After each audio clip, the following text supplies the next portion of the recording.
एक बार फिर से यूपी में खासकर आइडेंटिटी पॉलिटिक्स जो है वो अपने चरम पर है। दो तरह के सवाल उठ रहे हैं। एक तरह के कि जिस तरह से 5 अगस्त को हुआ, एक शेड्यूल कास्ट के राष्ट्रपति जिनको कहा गया कि दलित राष्ट्रपति है, मार्केटिंग हुई, और उसके बाद अयोध्या में जो सब कुछ हुआ, 5 अगस्त को शिलान्यास हुआ, उसके बाद एक शेड्यूल कास्ट की फैमिली के पास पहला मिठाई का डब्बा पहुंचता है। आइडेंटिटी पॉलिटिक्स अपने चरम पर है। और यूपी में ठीक याद कीजिए, 2019 चुनाव से पहले पैर धोए गए थे बहुजन समाज के सफाई कर्मचारियों का। आखिर इसका काट क्या है? और जो तमाम लोग जो बहुजन राजनीति कर रहे हैं, SC ST OBC माइनॉरिटी के मुद्दे को उठा रहे हैं, वो जो आइडेंटिटी पॉलिटिक्स है, बेरोजगारी है, भुखमरी है, कोरोना से लाचारी है, इन सबको टीवी अखबार छुपा रहा है। लेकिन जो बहुजन नेता हैं उनके पास कोई काट है, 5 अगस्त हो या आइडेंटिटी पॉलिटिक्स हो। मेरे साथ चंद्रशेखर रावण है, सीधा उनसे सवाल पूछेंगे कि वो कैसे इसके उनके पास कोई इसका काट है, वो कैसे पॉलिटिक्स को आगे बढ़ाएंगे, वो तमाम लोग जो आइडेंटिटी पॉलिटिक्स में फंसे हुए हैं उसको निकालने के लिए उनके पास कोई रास्ता है। इसके साथ साथ उनकी रोड मैप क्या है, चूँकि लॉकडाउन के बाद फिर से वो सक्रिय हो रहे हैं। सक्रिय वो लगातार थे, लेकिन पॉलिटिकल एक्टिवमेंट फिर उनकी बढ़ रही, चूँकि उनके पार्टी की स्थापना हुई थी, पार्टी बनते ही लॉकडाउन हुई, तो पार्टी के स्ट्रक्चर पर क्या काम हो रहा है, इस पर भी बात करेंगे। पहले तो समय दिया आपने, शुक्रिया। कैसे करेंगे आप? शेड्यूल कास्ट के लोग पार्टिसिपेंट नहीं है अयोध्या में, ट्रस्ट में नहीं है, लेकिन मिठाई का डब्बा पहुंचता है। देखिए, बिल्कुल साफ बात है। ये जिस राष्ट्रपति के नाम पे इन्होंने जो है वो एजेंडा चला के जो है इसकी मार्केटिंग की, दलित राष्ट्रपति बना रहे हैं। तो जैसा मैंने पहले भी कहा कि दलित राष्ट्रपति तो हो सकता है, लेकिन वो मंदिर में नहीं जा सकता। ये इन्होंने इसका प्रमाण जो है, जब ये अभी मंदिर की जो है शिलान्यास हुआ उस समय जो है ये किया गया और दिखाया गया है। ये एक तमाचा था पूरे दलित समाज पे कि आपको अभी भी मंदिर में घुसने की इजाज़त नहीं है। दूसरी बात यह है कि हमें मिठाई नहीं, हमें अधिकार चाहिए। मिठाई ये लोग खुद रखें अपने पास। हमें इस देश में जो है अधिकार चाहिए और अधिकारों की लड़ाई है।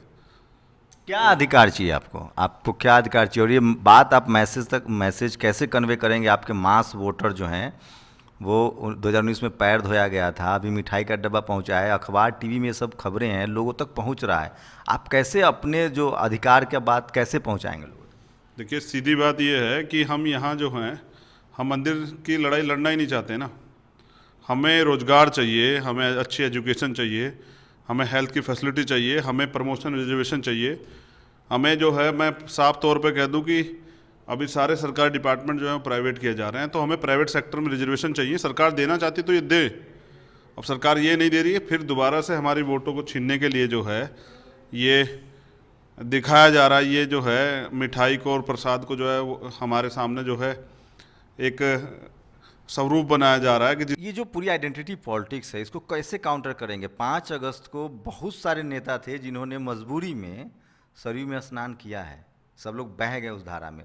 अखबार टीवी उनके पास है। आपका जो एजेंडा है, आपका जो अधिकार की आप बात करें, वो अपने लोगों तक कैसे पहुंचाएंगे आप?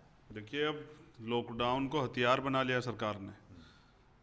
सरकार के लोग कहीं भी जा सकते हैं, उनके ऊपर कोई पाबंदी नहीं है। लेकिन अगर विपक्ष के लोग कहीं जाते हैं और अपने लोगों को जो है तैयार करते हैं, कैडर देते हैं, या अपने लोगों को जो है धरातल पे जो सरकार कर रही है वो बताने का प्रयास करते हैं, तो सरकार जो है महामारी का और लॉकडाउन का जो है आरोप लगा के जो है उन पर मुकदमे दर्ज कर रही है। लेकिन इससे कोई फ़र्क नहीं पड़ने वाला। मैंने पहले भी कहा था, मैं आज भी दोहरा रहा हूँ कि हमारी जो जान है वो अभिव्यक्ति की आज़ादी से ज़्यादा कीमती नहीं है। हमारी अभिव्यक्ति की आज़ादी ख़त्म की जा रही है और ये एक्सेप्ट नहीं होगा। इसके लिए जो है एक बड़े आंदोलन की तैयारी जो है कर ली गई है। जिस तरह से सरकारी डिपार्टमेंट ख़त्म किए जा रहे हैं, जिस तरह से जो है यहाँ पर रिजर्वेशन पे हमले हो रहे हैं, जिस तरह से जो है और भी अन्य तरह से अत्याचार हो रहे हैं, मैं आपको बताऊं कि इन सब चीज़ों को ध्यानगत रखते हुए एक लोकतांत्रिक तरीके से जो है एक राष्ट्रव्यापी आंदोलन जो है अब वो होगा, और उसकी तैयारी जो है उसमें आज़ाद समाज पार्टी के लोग जुट चुके हैं। बात हो रही कि उधर मंदिर बना है, सुप्रीम कोर्ट का फैसला है, उनके पास एक लॉजिक है। मुस्लिम समाज के लोग इस वक्फ बोर्ड की तरफ से आ रहा है कि वो बाबरी हॉस्पिटल की बात कर रहे हैं। आपको क्या लगता है, इससे सहमत हैं? देखिए, मैं ये बड़ा जो है राजनीतिक मुद्दा रहा है भाजपा के लिए, तो मैं इस मंदिर के मुद्दे में, मस्जिद के मुद्दे में नहीं घुसना चाहता। नहीं, मुस्लिम समाज के लोग कह रहे हैं हम मस्जिद, बाबरी अस्पताल बनवाएंगे। ये बहुत अच्छी बात है अगर वो ऐसा करते हैं। ये तमाचा होगा जो धर्म के नाम पे पॉलिटिक्स करते हैं उनके लिए। लेकिन बड़ा सवाल ये है, मैं मुस्लिम भाइयों से पहले बात कहना चाहता हूँ कि यहाँ अभी अभी यूपी में एक घटना घटी है, वो भी आगरा में, कि एक दलित महिला को जो है उसको शव को चिता से उठा दिया जाता है क्योंकि वो दलित समाज से आती है। जहाँ दलितों को आज भी मंदिर में घुसने का अधिकार नहीं, उनकी चमड़ी उधेड़ ली जाती हो, उनकी जबान जो है वो काट दी जाती है, वहाँ जो है ये प्रसाद और ये ढकोसले जो हैं सिर्फ और सिर्फ उनके वोटों को ठगने का जो है तरीका बनाया जा रहा है। अगर मुस्लिम समुदाय के लोग ये करते हैं कि वो वहाँ बाबरी अस्पताल बनाते हैं, ये पूरे देश के लिए और पूरी दुनिया के लिए मैसेज होगा, क्योंकि इन्हीं झगड़ों पे जो है कुछ लोग सियासत कर रहे हैं। और अब हमें अपने बच्चों के आने वाले फ्यूचर के बारे में सोचना पड़ेगा, इस देश के बारे में सोचना पड़ेगा। और इस देश का फ्यूचर जो है वो एजुकेशन में है, वो जुडिशरी में है, वो हेल्थ में है, वो रोज़गार में है, और वो अमन चैन में है। तो ऐसी सांप्रदायिक ताकतों को जवाब देने के लिए एक बड़ा अच्छा उदाहरण होगा। अगर ऐसा होता है तो मैं इसका स्वागत करूँगा। चंद्रशेखर, लेकिन मंदिर तो सुप्रीम कोर्ट के आदेश पर बना है। देखिए, आप कह रहे हैं कि मंदिर सुप्रीम कोर्ट के आदेश पर बना है, लेकिन सुप्रीम कोर्ट ने तो ये भी कहा था कि जो वहाँ ढांचा था वो उसको डेमोलिश किया गया, उसको जो है ढहाया गया। तो ये तो एक अपराध है। जब लोग सुप्रीम कोर्ट की मान रहे हैं तो जिन लोगों ने अपराध किया उनको सज़ा कब मिलेगी, उनको पे कब कार्रवाई होगी? तो ये यहाँ जो है सिर्फ अपने फ़ायदे के लिए जो है सुप्रीम कोर्ट की बातों पे अमल किया जा रहा है। सच्चाई ये है कि यहाँ न्याय नहीं हो रहा है और सब लोग अन्याय के साथ खड़े हैं। तो मैं अन्याय के साथ नहीं खड़ा हूँ, मैं न्याय के साथ खड़ा हूँ। तो क्या लगता है, एक अयोध्या में साकेत को लेकर भी एक याचिका दायर की गई थी जिसको लेकर सुप्रीम कोर्ट ने कहा था हाउ डियर यू। फिर आपका रविदास महाराज का गुरु घर वाला भी मामला था। तो क्या लग रहा है कि सुप्रीम कोर्ट भी धर्म को लेकर बायस्ड लग रहा है? SC ST OBC और माइनॉरिटी का जो मजहबी मामला होता है उस पर स्टे नहीं करती है, उस पर तो जुर्माना लगा दिया गया जो लोग साकेत की मांग कर रहे थे। और गुरु रविदास घर वाला तो मामला आपको दिख ही रहा है। तो क्या कोई बायसनेस लग रही है वहाँ से भी? बिल्कुल है, और पूर्ण रूप से है। और क्योंकि सरकार का हस्तक्षेप है। सुप्रीम कोर्ट के जो 4 जज बाहर निकल कर आए थे, उन्होंने कहा था कि हस्तक्षेप किया जा रहा है, जो सरकार द्वारा लोकतंत्र का हनन किया जा रहा है। तो बात सच थी। कई फैसले ऐसे हैं जो जातिगत और धार्मिक पूर्वाग्रह के खिलाफ के वजह से दिए गए हैं, और ये हमें से बिल्कुल सही समझ में आता है। मैं कई बार कह भी चुका हूँ, क्योंकि न्यायपालिका में हायर जुडिशरी जो है भारत के अंदर, उसमें रिजर्वेशन नहीं है और हमारे लोग वहाँ नहीं है, तो हमारे पक्ष में वहाँ से फैसला नहीं आएगा। तो ये बात मेरी समझ में आती है कि वहाँ जो है भेदभाव हो रहा है, और स्पेशली बहुजन समाज के लोगों के साथ भेदभाव हो रहा है बहुत सारे फैसलों में। प्रशांत भूषण को एक दिया गया था कि मानहानि का मामला, उन्होंने कहा कि कोई जज सुप्रीम कोर्ट नहीं होता। उनके वकील ने 2 कदम आके जाके कहा कि खासकर जो गगोई हैं, जिनके फैसले चाहे राफेल का मामला हो, चाहे अयोध्या का मामला फैसला हो, या फिर CBI वाला मामले का फैसला हो, तीनों पॉलिटिकली बायस्ड फैसले थे। सच है, आधार ही नहीं था, बिल्कुल आधार विहीन जो है निर्णय है। और फिर उनका बाकी जो बचा खुचा है, जब वो राज्यसभा मेंबर बनते हैं तो पता लग जाता है। चीफ जस्टिस रहे हुए व्यक्ति को जो है एक जो ऑनर होता है, और फिर वो व्यक्ति जो है एक पार्टी से राज्यसभा जाए तो कहीं ना कहीं जो है कुछ ना कुछ तो बातचीत हुई है।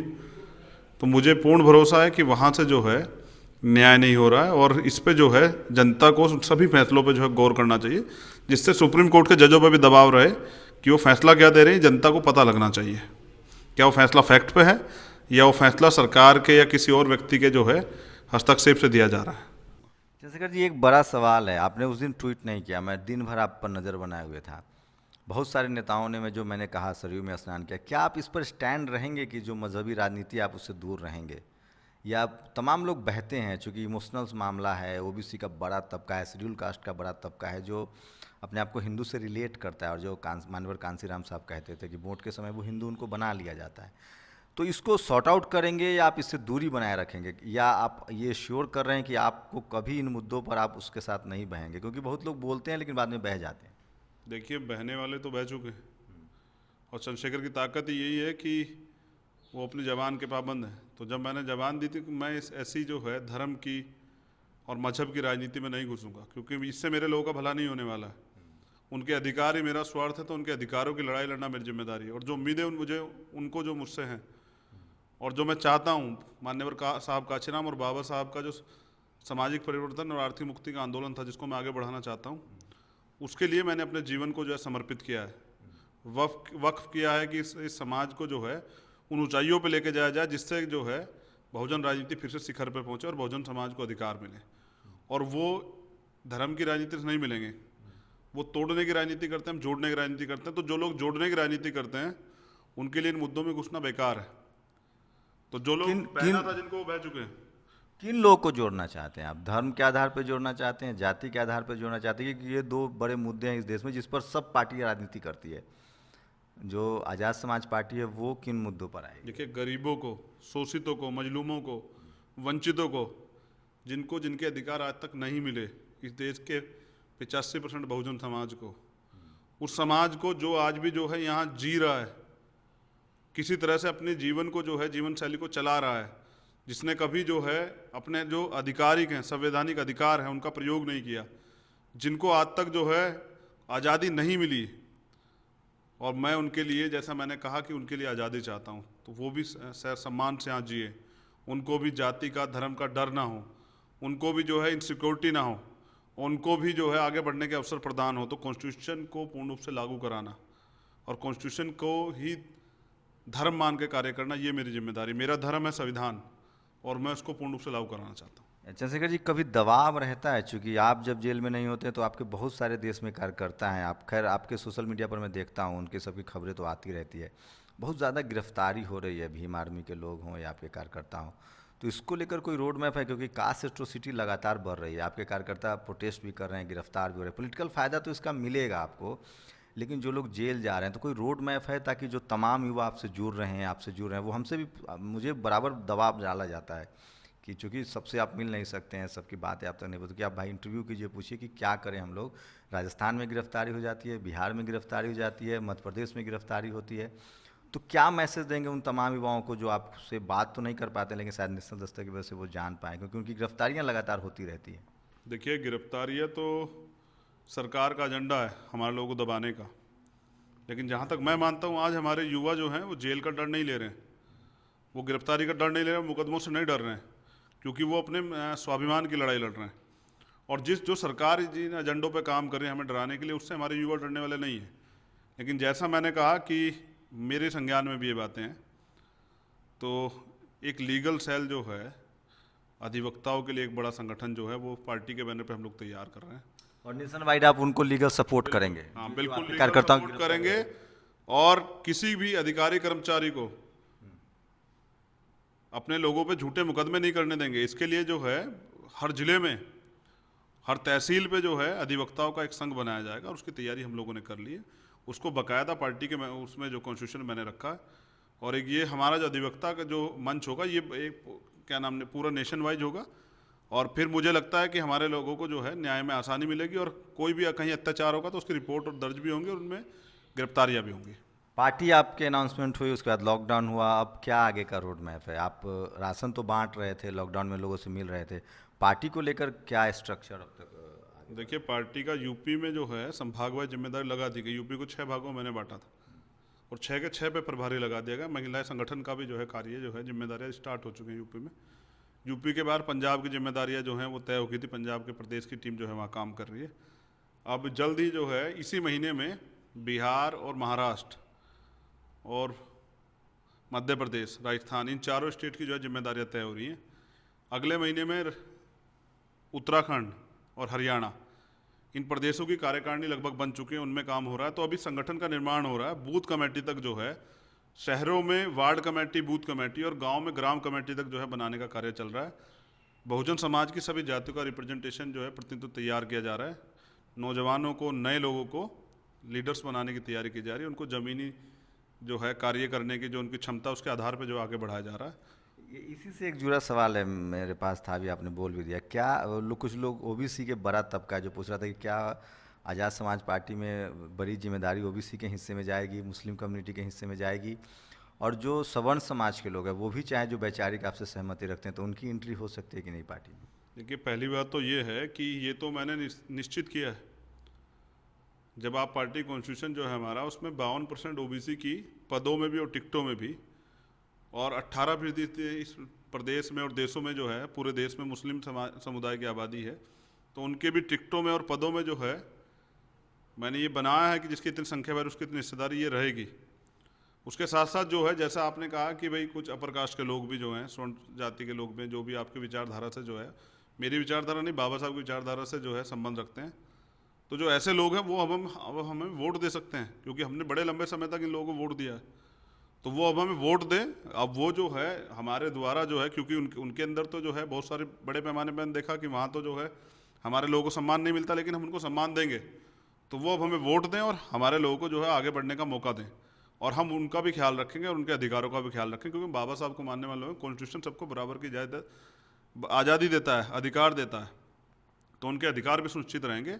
तो अब उनको चाहिए कि वो बाबा साहब की अगर आइडियोलॉजी को मानते हैं तो वो बहुजन समाज के लीडर्स को जो है आगे बढ़ाने का काम करें। मतलब फिलहाल पार्टी में पद अभी देने पर विचार नहीं हुआ है।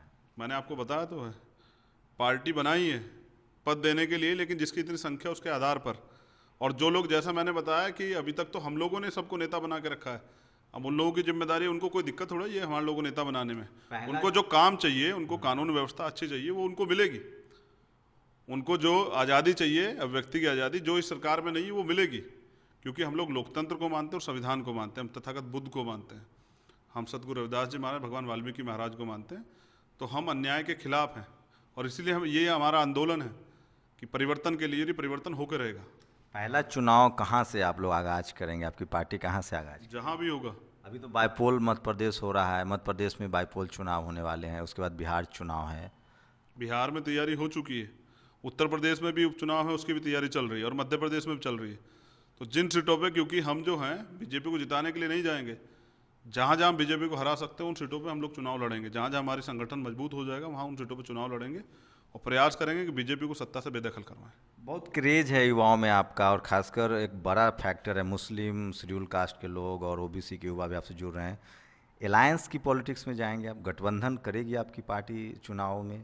जिन जिन राज्यों में चुनाव हो, गठबंधन के दरवाजे खुले रहेंगे? ये आने वाला समय तय करेगा, ये समय तय करेगा। अभी उम्मीद है कि हमें, हमारा पहला लक्ष्य जो है वो भाजपा को रोकना है, उसे रोकने के लिए उचित कदम उठाए जाएंगे, लेकिन प्रयास ये किया जाएगा कोई हमें धोखा दे के जो है फिर भाजपा के पाले में ना चला जाए, तो इस बात का भी ध्यान रखा जाएगा।